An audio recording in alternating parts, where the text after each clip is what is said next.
Okay, Ighorodje is still with us in the studio. He's the executive director of READ, the READ Center, and also formerly national coordinator of the National Coalition for the International Criminal Court.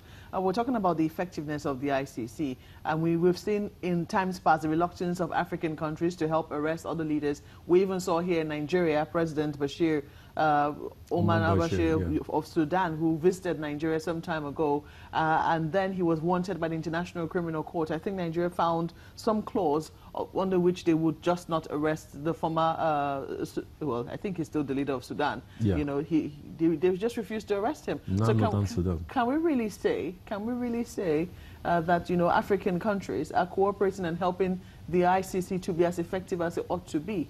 I think that answer is straightforward. No. They're not cooperating with the court at all.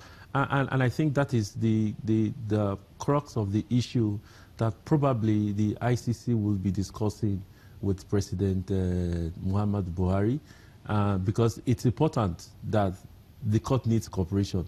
We've ratified the privileges, the cooperation agreement with the court, and there was actually no reason for us not to arrest Omar Bashir when he was in Nigeria. There was no basis for us not to do that, but we hid under some cloth of diplomacy. He's not our guest. He was the guest of the African Union. But we do have obligation to the court first before to a head of state, and the court doesn't recognize immunity for any head of state. Well, we've been told that President Buhari is the only head of state who has been invited to this 20th anniversary celebration. And I'm reading here the reason why he's been invited. According to the ambassador of the Netherlands to Nigeria, he says that Nigeria has always been a strong pillar of support to the ICC, especially in Africa, in the last 20 years. Is this true? Yeah, this is true. And this visit shows that this support is recognized and appreciated.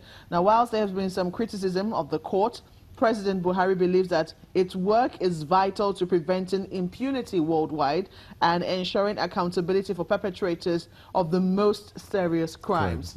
So would we say, I mean, that the president has reflected that support in his actions so far, apart from this invitation he's been given to the ICC for, you know, for the celebration, for the anniversary celebrations? I can say that there have not been the opportunity for him to do that. But I think the opportunity is going to come soon. Tomorrow, we're going to have a public hearing in the National Assembly, and the bill has passed the second reading, and after the public hearing, hopefully, we should get it, the third reading and get it passed, and it's certainly going to come to the president for assent, and then we will see the demonstration of the will of the president to support the court by domesticating the statute in Nigeria and make it more effective.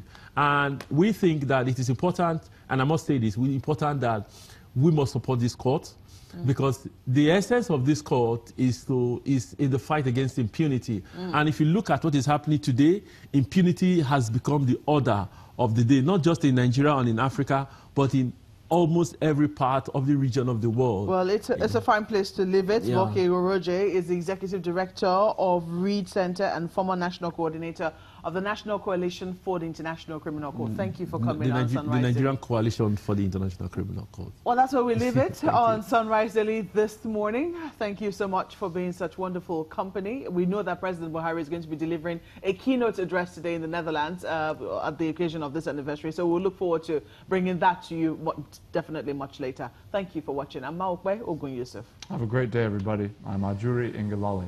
It's goodbye from Lagos.